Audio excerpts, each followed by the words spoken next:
Baik, nama saya Thomas Latang dari kelas 2020A. Di sini saya ingin menjawab pertanyaan dari nomor 1 sampai 5 mata kuliah strategi pembelajaran. Baik, soal nomor 1. Apakah hal utama dalam sebuah pembelajaran? Jawabannya, yang pertama, hal utama yang harus diketahui dalam sebuah pembelajaran yang kita ajarkan. Sebagai seorang guru harus bisa mengetahui dan memiliki gambaran menyeluruh dan mengenal langkah-langkah apa yang kita perlukan sehingga tugas-tugas kita sebagai seorang guru bisa dilakukan dengan baik sehingga bisa memperoleh hasil sesuai dengan tujuan yang diharapkan. Dan yang kedua, berdasarkan gambar tersebut, menurut saya, strategi sangat berhubungan erat dengan materi pelajaran, yang artinya kita bisa mengetahui materi apa yang telah kita ajarkan kepada peserta didik supaya peserta didik tersebut bisa memahami dengan jelas dan baik.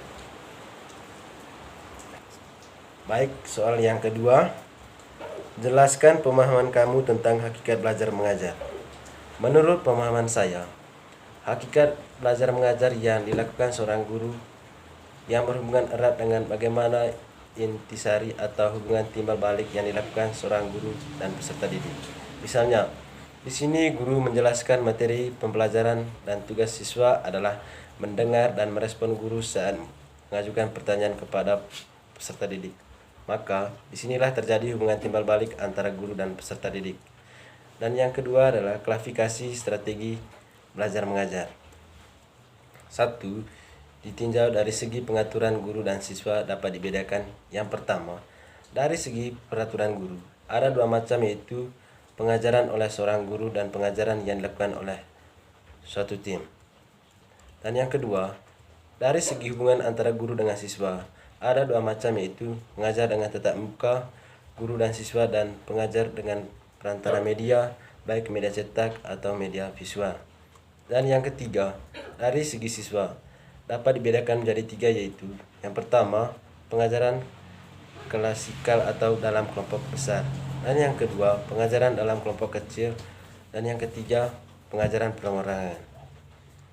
Dan yang kedua, dilihat dari tinjau dari segi struktur peristiwa belajar mengajar, dibedakan menjadi 1. Struktur belajar mengajar yang bersifat tertutup, yang artinya segala sesuatu yang sudah ditentukan secara ketat sebelum kegiatan belajar mengajar berlangsung.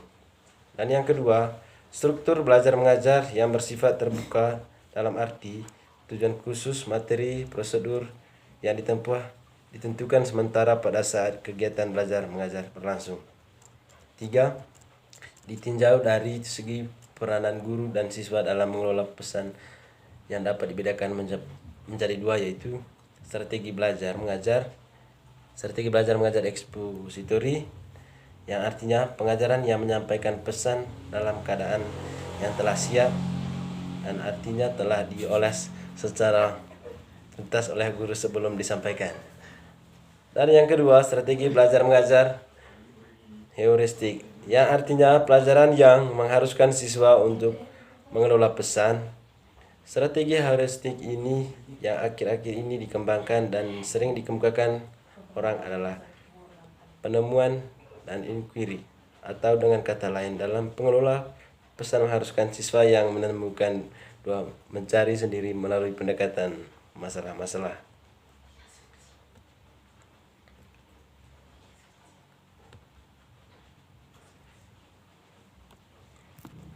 Dan yang keempat, ditinjau dari proses pengolahan pesan dapat dibedakan sebagai berikut. Yang pertama, strategi belajar mengajar yang bersifat deduktif, yang artinya peristiwa belajar mengajar yang bertolak dari umum untuk dilihat keberlakuannya atau akibat pada khususnya. Dan yang kedua, strategi belajar mengajar yang bersifat induktif, artinya strategi belajar mengajar yang ditandai oleh proses berpikir yang bergerak dari khusus ke umum. Dan yang kelima, ditinjau dari segi tujuan belajar. Yang pertama, keterampilan intelektual, dan yang kedua, strategi kognitif, dan yang ketiga, informasi verbal, dan yang keempat, keterampilan motorik, dan yang kelima, sikap dan nilai yang dilihat dari kecenderungan bertingkah laku terhadap orang lain. Dan soal nomor 3, berdasarkan penjelasan pada video tersebut, sebut dan jelaskan kembali macam-macam strategi pembelajaran. Jawabannya, yang pertama, berdasarkan video tersebut, ada 5 macam strategi pembelajaran berbasis K13, di antaranya, yang pertama, strategi discovery learning, yang artinya mengikat pembelajaran. Teori belajar yang didefinisikan sebagai proses pembelajaran yang terjadi bila pembelajaran tidak disahkan dengan pembelajaran dalam bentuk finalnya, tetapi diharapkan menganalisis. Dan yang kedua, strategi inquiry learning, didefinisikan oleh Piaget sebagai pembelajaran yang disiapkan situasi bagi anak untuk melakukan eksperimen sendiri. Dalam arti luas, ingin melihat apa yang terjadi, melakukan sesuatu dan menggunakan simbol-simbol dan mencari jawaban atas pertanyaan sendiri, menghubungkan penemuan yang satu dengan penemuan yang lain. Dan yang ketiga, strategi problem based learning adalah metode pembelajaran yang bercirikan adanya permasalahan nyata sebagai konteks untuk para peserta didik belajar berpikir kritis dan keterampilan pemecahan masalah dan memperoleh pengetahuan. Dan yang keempat, strategi project based learning, yang artinya pembelajaran yang menggunakan proyek atau kegiatan sebagai media peserta didik dan melakukan eksplorasi, penilaian, interpretasi, sintesis, dan informasi untuk menghasilkan berbagai bentuk belajar. Dan yang kelima, strategi scientific learning adalah proses pembelajaran yang dirancang sedemikian rupa agar peserta didik secara aktif menginstruk konsep hukum atau prinsip melalui tahap-tahap yang mengamati dan merumuskan masalah, mengajukan atau merumuskan hipotesis, dan mengumpulkan data dengan berbagai teknik, menganalisis data, menarik kesimpulan, dan mengkomunikasikan konsep hukum atau prinsip yang ditemukan. Dan yang berikut soal dari nomor 4. Berdasarkan video tersebut, jelaskan perbedaan ketiga pendekatan yang dijelaskan dalam video. Jawabannya, yang pertama, pendekatan inquiry discovery approach. Dalam diskusi belajar mengajar menggunakan pendekatan ini, guru menyajikan bahan atau materi pelajaran tidak dalam bentuk yang final. Peserta didik diberi kesempatan untuk mencari dan menemukan sendiri dengan menggunakan teknik pendekatan pemecahan masalah-masalah. Langkah-langkahnya, yang pertama adalah simulasi, dan yang kedua problem statement, dan yang ketiga data collection, dan yang keempat data processing, dan yang kelima verification, dan yang keenam generalization, dan yang kedua pendekatan expository approach.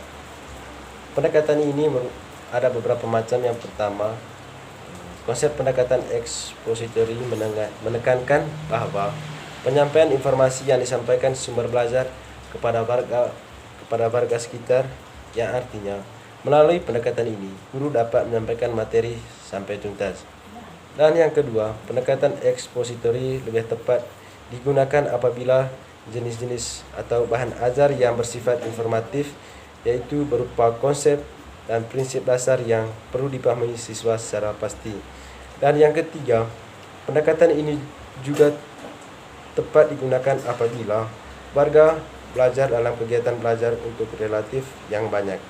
Dan yang keempat, dalam pendekatan expository ini, proses belajar mengajar dilakukan dengan guru menyajikan bahan atau materi pelajaran dalam bentuk yang telah dipersiapkan secara rapi, sistematik, dan lengkap, sehingga para siswa tinggal menyimak dan mencermatinya saja secara tertib dan teratur.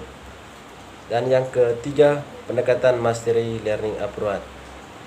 Pendekatan ini yang artinya belajar mengajar dengan terlibatkan pada penguasaan materi atau bahan ajar secara tuntas pada diri siswa. Dan yang kedua, siswa dituntut untuk menguasai materi 90% secara tuntas. Dan yang berikut soal dari nomor 5. Sebut dan jelaskan kembali 12 jenis metode pembelajaran. Jawabannya, yang pertama, metode ceramah. Metode ceramah adalah salah satu metode pembelajaran yang bersifat konvensional karena guru menyampaikan materi kepada siswa secara lisan. Dan yang kedua, metode diskusi. Metode ini selalu mengutamakan aktivitas diskusi yang melibatkan para siswa untuk belajar memecahkan masalah. Dan yang ketiga, metode demonstrasi. Merupakan metode pembelajaran yang dilakukan dengan cara praktikum agar siswa bisa melihat dan memperhatikan secara langsung materi yang sedang dipelajari. Dan yang keempat, metode ceramah plus. Metode ini biasanya menyampaikan materi seperti diskusi, tanya jawab, demonstrasi, dan latihan atau feedback antara pengajar dan murid. Dan yang kelima, metode resitasi. Metode ini biasanya mengharuskan siswa membuat sebuah resume tentang materi yang telah disampaikan oleh guru. Dan yang keenam, metode eksperimen. Metode ini juga dilakukan melalui kegiatan percobaan atau praktikum di laboratorium agar siswa bisa melihat secara langsung materi pelajaran yang sedang disampaikan. Dan yang ketujuh, metode latihan. Metode ini merupakan pembelajaran yang dilakukan dengan melatih keterampilan kepada siswa dengan merasa dan memanfaatkan atau membuat sesuatu. Dan yang kedelapan, metode perancangan. Metode ini siswa akan dirangsang agar mampu membuat sebuah proyek yang nantinya akan diteliti. Dan yang kesembilan, metode debat. Metode ini mengajak siswa untuk saling beradu argumentasi secara perorangan atau kelompok. Dan yang ke-10, metode mind mapping. Metode ini juga menerapkan bagaimana cara berpikir secara beruntut pada sebuah permasalahan. Melalui metode ini, siswa bisa meningkatkan daya analisis serta berpikir kritis agar bisa memahami masalah sejak awal sampai akhir. Dan yang ke-11, metode discovery. Metode ini merupakan metode pelajaran modern yang dilakukan dengan cara mengembangkan cara belajar siswa menjadi lebih aktif, mandiri, dan pemahaman yang lebih baik. Dan yang terakhir, metode inquiry. Metode ini merupakan metode yang mampu mengembangkan siswa untuk menyadari apa yang sudah didapatkan selama belajar. Baik, itu saja dari saya. Sekian dan terima kasih.